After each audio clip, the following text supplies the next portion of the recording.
Then outspoke brave Horatius, the captain of the gate, to every man upon this earth death cometh soon or late, and how can man die better than facing fearful odds for the ashes of his fathers and the temples of his gods, and for the tender mother who dandled him to rest, and for the wife who nurses his baby at her breast, and for the holy maidens who feed the eternal flame to save them from false Sextus who wrought the deed of shame.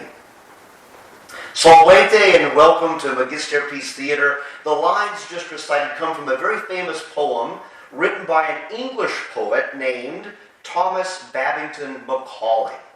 Macaulay, who was also an historian, an essayist, and a politician, published the poem Horatius at the Bridge in the year 1842. And school children in England and elsewhere ever since have been reading it and even learning, if not all 70 stanzas, long sections of it by heart. In fact, the Prime Minister, Winston Churchill, perhaps the 20th century's greatest orator, most effective communicator and leader, when he was in school, won a prize for having memorized all 600 or so lines of the poem, and credited Horatius at the Bridge for instilling in him courage and a desire to form a strong character. That tradition of awarding special recognition to young people who memorize the whole poem continues to this day, and 10-year-olds, 11-year-olds, 12-year-olds in schools around this country and England and other English-speaking countries are reciting the poem from memory even now. The poem itself recounts the story, the legend, of a Roman soldier named Horatius Cocles, who lived around the early 500s BC, around 510, 500 BC, the late 6th century BC, at a time when Rome was in transition from a period of being ruled by kings to a more representative form of government, namely a republic. For the previous 75 years, Rome had been ruled by a series of Etruscan kings named Tarquin. And while Rome's defenses and infrastructure greatly improved under their administrations, the Tarquins themselves personally were a pretty bad lot. In fact, the very last of the Tarquins, Tarquinius Superbus, or Tarquin the Proud, was a murderous despot, and his son, Sextus, actually kidnapped a married Roman noblewoman and threatened to kill her if she did not marry him. Well, these events outraged the Roman citizenry so that they ousted the Tarquin family once and for all and abolished the monarchy altogether, setting the stage for Rome becoming a republic. It's in this context that the events described in Macaulay's poem take place. Tarquinius Superbus, Tarquin the Proud, has enlisted one Lars Porsena of Clusium to help him overthrow the city of Rome and reclaim his throne. And the opening stanzas of the poem describe the awful spectacle of Lars Porsena and his thousands and thousands of troops streaming in from all directions on their way to conquer Rome. And barrier after barrier is broken down and trampled upon until finally one thing stands between Lars Porsena and his conquest of Rome. And that's a single bridge over the Tiber River, the Sublician Bridge. That bridge is the only way Lars Porsena and his invading armies can enter the city. But if the Roman people were able to destroy that bridge, it would cut Lars Porsena off, thus saving Rome from almost certain doom. But who will keep the enemy at bay long enough for the Romans to hack the bridge into pieces.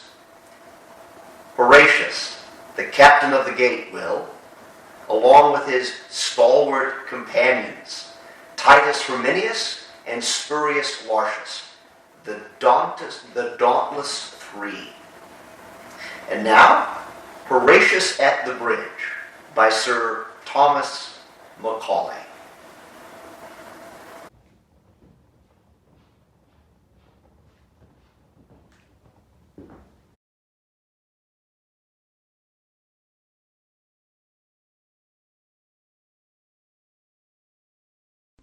How Horatius kept the bridge. Lars Porsena of Clusium, by the 9 gods he swore that the great house of Tarquin should suffer wrong no more. By the 9 gods he swore it, and named a trysting day, and bade his messengers ride forth, east and west and south and north, to summon his array. East and west and south and north the messengers ride fast, and tower and town and cottage have heard the trumpets blast. Shame on the false Etruscan, who lingers in his home when Porsena of Clusium is on the march for Rome. The horsemen and the footmen are pouring in amain, from many a stately market-place, from many a fruitful plain, from many a lonely hamlet, which hid by beech and pine, like an eagle's nest hangs on the crest of purple Apennine. From lordly Volaterrae, where scowls the far-famed hold, piled by the hands of giants for godlike kings of old. From sea-girt Populonia, whose sentinels descry Sardinia's snowy mountain tops fringing the southern sky. From the proud mart of Pisae, queen of the western waves, where ride Massilia's triremes, heavy with fair-haired slaves. From where sweet Clanis wanders, through corn and vines and flowers, from where Cortona lifts to heaven her diadem of towers. Tall are the oaks whose acorns drop in dark Orsa's rill, fat are the stags that champ the boughs of the Ciminian hill. Beyond all streams Clitumnus is to the herdsman dear, best of all pools the fowler loves, the great Volsinian mere. But now no stroke of woodman is heard by Orsa's rill, no hunter tracks the stag's green path up the Ciminian hill. Unwatched along Clitumnus grazes the milk-white steer, unharmed the waterfowl may dip in the Volsimian mere.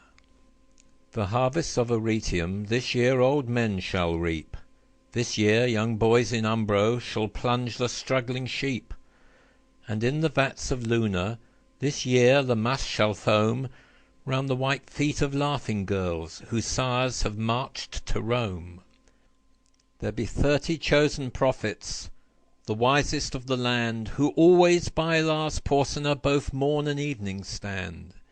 Evening and morn the 30 have turned the verses o'er, traced from the right on linen white by mighty seers of yore. And with one voice the 30 have their glad answer given, go forth, Lars Porsena, go forth, beloved of heaven. Go and return in glory to Clusium's royal dome, and hang round Nursia's altars the golden shields of Rome. And now hath every city sent up her tale of men, the foot a 80,000, the horse 1,010. Before the gates of Sutrium is met the great array. A proud man was Lars Porsena upon the trysting day. For all the Etruscan armies were ranged beneath his eye, and many a banished Roman and many a stout ally, and with a mighty following to join the muster came the Tusculan Mamilius, prince of the Latian name. But by the yellow Tiber was tumult and affright, from all the spacious champaign to Rome men took their flight. A mile around the city the throng stopped up the ways, a fearful sight it was to see through 2 long nights and days. For aged folks on crutches, and women great with child, and mothers sobbing over babes that clung to them and smiled, and sick men borne in litters high on the necks of slaves, and troops of sunburned husbandmen with reaping hooks and staves, and droves of mules and asses laden with skins of wine, and endless flocks of goats and sheep, and endless herds of kine, and endless trains of wagons that creaked beneath the weight of corn sacks and of household goods, choked every roaring gate. Now from the rock Tarpeian could the wan burghers spy the line of blazing villages red in the midnight sky. The fathers of the city, they sat all night and day, for every hour some horseman came with tidings of dismay. To eastward and to westward have spread the Tuscan bands, nor house, nor fence, nor dovecot in Crustumerium stands. The Benna down to Ostia hath wasted all the plain, Astur hath stormed Janiculum, and the stout guards are slain. I wis in all the senate there was no heart so bold, but sore it ached and fast it beat when that ill news was told. Forthwith up rose the consul, up rose the fathers all, in haste they girded up their gowns and hied them to the wall. They held a council standing before the river gate. Short time there was, ye well may guess, for musing or debate. Out spake the consul roundly, the bridge must straight go down, for since Janiculum is lost, naught else can save the town. Just then a scout came flying, all wild with haste and fear. To arms, Sir Consul, Lars Porsena is here. On the low hills to westward the consul fixed his eye, and saw the swarthy storm of dust rise fast along the sky. And nearer, fast and nearer, doth the red whirlwind come, and louder still, and still more loud, from underneath that rolling cloud is heard the trumpet's war note proud, the trampling and the hum. And plainly, and more plainly, now through the gloom appears, far to left and far to right, in broken gleams of dark blue light, the long array of helmets bright, the long array of spears. And plainly and more plainly, above that glimmering line, now might ye see the banners of 12 fair cities shine. But the banner of proud Clusium was the highest of them all, the terror of the Umbrian, the terror of the Gaul. And plainly and more plainly now might the burghers know, by port and vest, by horse and crest, each warlike Lucimo. There Cilnius of Arietum, on his fleet roan was seen, and Astur of the fourfold shield, girt with the brand none else may wield. Tolumnius with belt of gold, and dark Verbenna from the hold by reedy Thrasymene. Fast by the royal standard, o'erlooking all the war, Lars Porsena of Clusium sat in his ivory car. By the right wheel rode Mamilius, prince of the Latian name, and by the left full Sextus, that wrought the deed of shame. But when the face of Sextus was seen among the foes, a yell that rent the firmament from all the town arose. On the housetops was no woman, but spat towards him and hissed, no child but screamed out curses, and shook its little fist. But the consul's brow was sad, and the consul's speech was low, and darkly looked he at the wall, and darkly at the foe. Their van will be upon us before the bridge goes down, and if they once may win the bridge, what hope to save the town? Then out spake brave Horatius, the captain of the gate, to every man upon this earth death cometh soon or late. And how can man die better than facing fearful odds, for the ashes of his fathers and the temples of his gods? And for the tender mother who dandled him to rest, and for the wife who nurses his baby at her breast, and for the holy maidens who feed the eternal flame, to save them from false Sextus that wrought the deed of shame. Hold down the bridge, Sir Consul, with all the speed ye may. I, with 2 more to help me, will hold the foe in play. In yon straight path 1,000 may well be stopped by 3. Now who will stand on either hand and keep the bridge with me? Then outspake Spurius Lartius, a Ramnian proud was he, Lo, I will stand at thy right hand, and keep the bridge with thee. And outspake strong Herminius, of Titian blood was he, I will abide on thy left side, and keep the bridge with thee.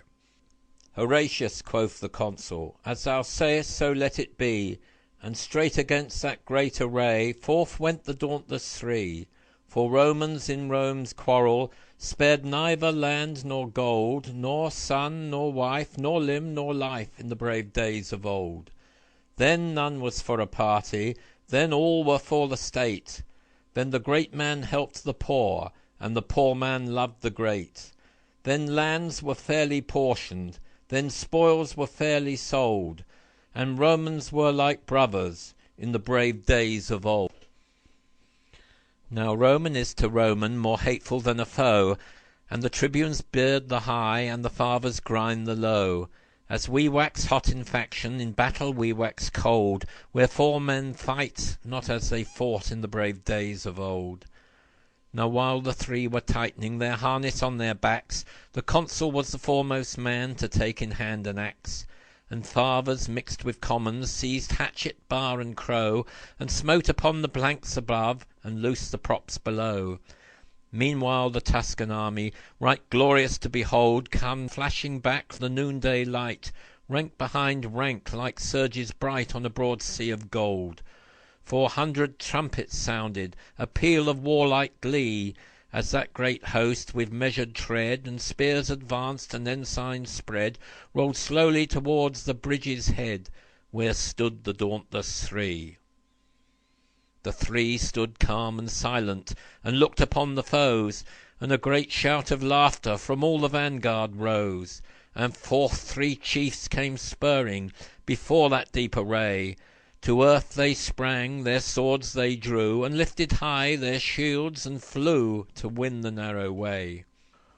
Aunus from Green to Furnham, lord of the hill of vines, and Seius, whose 800 slaves sicken in Ilva's mines, and Picus long of Clusium, vassal in peace and war, who led to fight his Umbrian powers from that grey crag where, girt with towers, the fortress of Nequinium lowers, or the pale waves of Nar.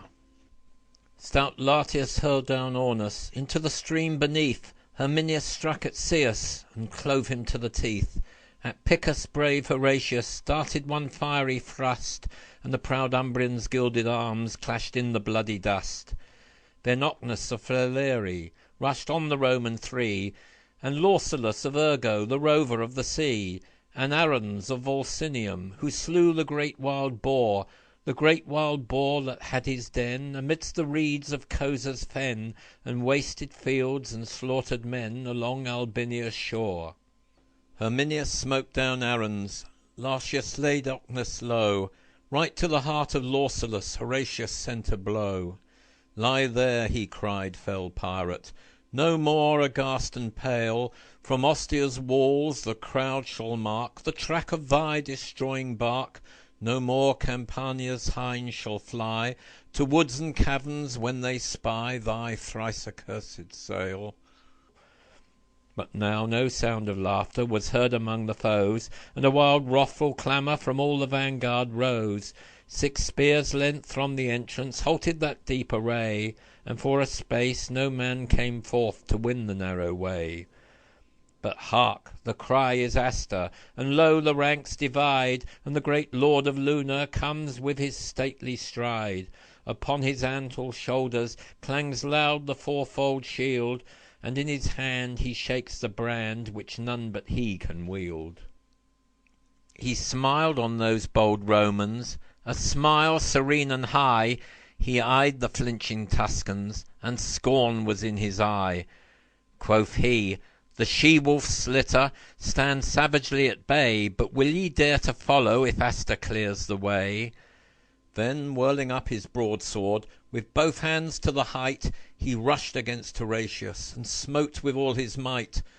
With shield and blade Horatius right deftly turned the blow. The blow, though turned, came yet too nigh. It missed his helm, but gashed his thigh. The Tuscans raised a joyful cry to see the red blood flow.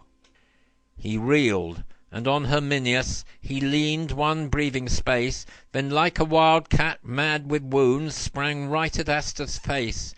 Through teeth and skull and helmet so fierce a thrust he sped, the good sword stood a hand's breadth out behind the Tuscan's head.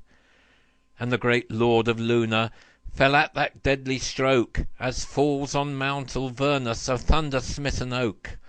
Far o'er the crashing forest the giant arms lay spread, and the pale augurs muttering low gaze on the blasted head. On Astur's throat Horatius right firmly pressed his heel, and thrice and four times tugged amain ere he wrenched out the steel. And see, he cried the welcome, fair guests that waits you here, what noble Losimo comes next to taste our Roman cheer? But at his haughty challenge a sullen murmur ran, mingled of wrath and shame and dread, along the glittering van. There lacked not men of prowess, nor men of lordly race, for all Etruria's noblest were round the fatal place. But all Etruria's noblest felt their hearts sink to see, on the earth the bloody corpses, in the path the dauntless three. And from the ghastly entrance, where those bold Romans stood, all shrank like boys who, unaware, ranging the woods to start a hare, come to the mouth of the dark lair, where growling low a fierce old bear lies amidst bones and blood. Was none who would be foremost to lead such dire attack, but those behind cried forward, and those before cried back, and backward now and forward wavers the deep array, and on the tossing sea of steel to and fro the standards reel, and the victorious trumpet peal dies fitfully away. Yet one man for one moment strode out before the crowd, well known was he to all the three, and they gave him greeting loud. Now welcome, welcome, Sextus, now welcome to thy home. Why dost thou stay and turn away? Here lies the road to Rome. Thrice looked he at the city, thrice looked he at the dead, and thrice came on in fury, and thrice turned back in dread, and white with fear and hatred scowled at the narrow way, where wallowing in a pool of blood the bravest Tuscans lay. But meanwhile axe and lever have manfully been plied, and now the bridge hangs tottering above the boiling tide. Come back, Horatius, loud cried the fathers all, back Lartius, back Herminius, back ere the ruin fall. Back darted spurious Lartius, Herminius started back, and as they passed beneath their feet they felt the timbers crack. But when they turned their faces, and on the farther shore saw brave Horatius stand alone, they would have crossed once more. But with a crash like thunder fell every loosened beam, and like a dam the mighty wreck lay right athwart the stream. And a long shout of triumph rose from the walls of Rome, and to the highest turret tops was splashed the yellow foam. And like a horse unbroken, when first he feels the rein, the furious river struggled hard and tossed his tawny mane, and burst the curb and bounded, rejoicing to be free, and whirling down in fierce career, battlement and plank and pier rushed headlong to the sea. Alone stood brave Horatius, but constant still in mind, thrice 30,000 foes before, and the broad flood behind. Down with him, cried false Sextus, with a smile on his pale face. Now yield thee, cried Lars Porsena, now yield thee to our grace. Round turned he, as not deigning those craven ranks to see. Naught spake he to Lars Porsena, to Sextus naught spake he. But he saw on Palatinus the white porch of his home, and he spake to the noble river that rolls by the towers of Rome. O Tiber, father Tiber, to whom the Romans pray, a Roman's life, a Roman's arms, take thou in charge this day. So he spake, and speaking sheathed the good sword by his side, and with his harness on his back plunged headlong in the tide. No sound of joy or sorrow was heard from either bank, but friends and foes in dumb surprise, with parted lips and straining eyes, stood gazing where he sank. And when above the surges They saw his crest appear, all Rome sent forth a rapturous cry, and even the ranks of Tuscany could scarce forbear to cheer. But fiercely ran the current, swollen high by months of rain, and fast his blood was flowing, and he was sore in pain, and heavy with his armour, and spent with changing blows, and oft they thought him sinking, but still again he rose. Never I ween did swimmer, in such an evil case, struggle through such a raging flood, safe to the landing place. But his limbs were borne up bravely, but a brave heart within, and our good father Tiber bare bravely up his chin. Curse on him, quoth false Sextus, will not the villain drown? But for this stay, ere close of day, we should have sacked the town. Heaven help him, quoth Lars Porsena, and bring him safe to shore, for such a gallant feat of arms was never seen before. And now he feels the bottom, now on dry earth he stands, now round him throng the fathers to press his gory hands, and now with shouts and clapping, and noise of weeping loud, he enters through the river gate, borne by the joyous crowd. They gave him of the cornland, that was of public right, as much as 2 strong oxen could plough from morn till night. And they made a molten image, and set it up on high, and there it stands until this day, to witness if I lie. It stands in the Comitium, plain for all folk to see, Horatius in his harness, halting upon one knee. And underneath is written, in letters all of gold, how valiantly he kept the bridge, in the brave days of old. And still his name sounds stirring unto the men of Rome, as the trumpet blast that cries to them to charge the Volscian home. And wives still pray to Juno for boys with hearts as bold as his who kept the bridge so well in the brave days of old. And in the nights of winter, when the cold north winds blow, and the long howling of the wolves is heard amidst the snow, when round the lonely cottage roars loud the tempest's din, and the good logs of Aldrichus roar louder yet within. When the oldest cask is opened, and the largest lamp is lit, when the chestnuts glow in the embers, and the kid turns on the spit, when young and old in circle around the firebrands close, when the girls are weaving baskets, and the lads are shaping bows, when the good man mends his armour, and trims his helmet's plume, when the good wife shuttle merrily goes flashing through the loom, with weeping and with laughter, still is the story told, how well Horatius kept the bridge in the brave days of old.